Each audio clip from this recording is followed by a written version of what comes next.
So what I'm going to show you is a tool that I'm sure most everybody would be familiar with this. It's a square. And it's for making sure that whatever line you're cutting, it's going to leave your material square where you've cut it.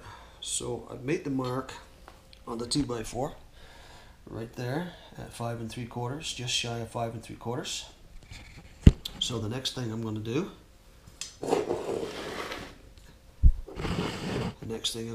is I'm going to use this square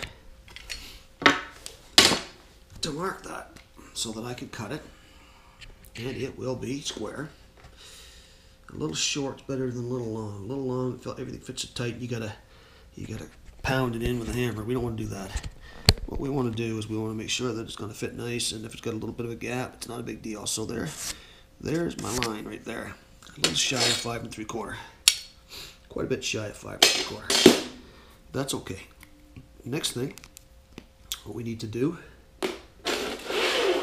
is cut that. Now, there's one option. I could go ahead and use the handsaw here. Won't get it perfectly square because it's hard to cut square with a handsaw. I mean, I'll follow the line, but it may or may not come out correctly. So, the other option would be to plug in a skill saw. Now, it's going to make a lot of noise, and it's going to throw dust a little further than the handsaw would. But I do think that this is the best way to do it. So I'm going to plug this in to an extension cord. Actually, we have a power bar over here. Let's see if we can plug into this power bar. And then from there, I should be able to cut that. Crawl around on my hands and knees here a little bit, guys. It's not the easiest way to do things, but that's what I'm going to do. So I'm going to plug this in here. Try to. Of course, everything wants to be Murphy's Law. Everything wants to be a pain in the ass when you're trying to do something like this. But there we go. We got it plugged in, and that cord is long enough. The cord's long enough that it reaches all the way over here. Gives me plenty of room to get to what I want to get to. So now I'm going to stand up. I'm going to show you what's not considered a safe practice, but it's what I'm going to do. It's what I got to do. So I'm going to make sure my skill saw is working. You guys could probably see that red line.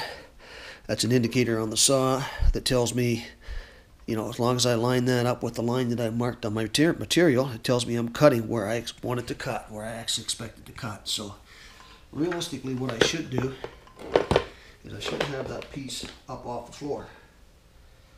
So gotta find a way to put it up off the floor. Now, I could do this.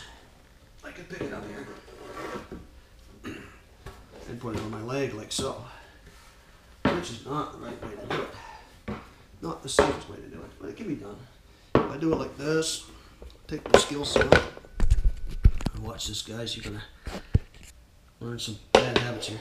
I can take my skill saw and I can cut this way. The only thing you gotta watch out for is that skill saw sometimes can bind, and when it can bind on the material, and when it does, it can kick back. So you gotta make sure that you're not pushing down on it.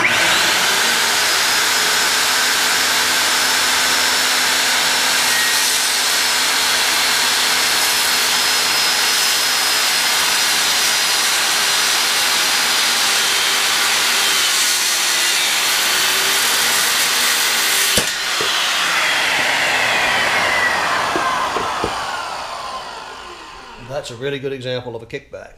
I was ready for it. I kind of half suspected it might happen. Also, I don't have my blade is not going deep enough. I need to readjust my blade height. And I got to remember how that's done. I think there's a tab. There's a tab right there. Not sure if you guys can see that, but you lift that tab up. Rotate this all the way up. Now this is going to cut to full depth. Now that I've already messed up my 2x4 a little bit, I'm a little nervous, so I got to watch out. Don't want to run into problems again, so I got to make sure. I'll come in from the other side. I'll put it on my foot and lift up on that just.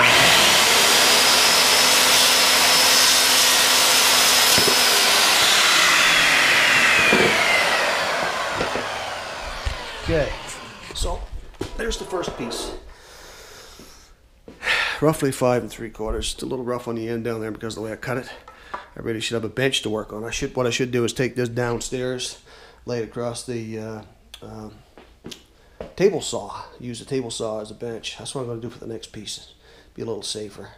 And again, like I said, this makes a bit of a mess. It throws it a lot farther than what a handsaw would do. But the handsaw requires a lot more work.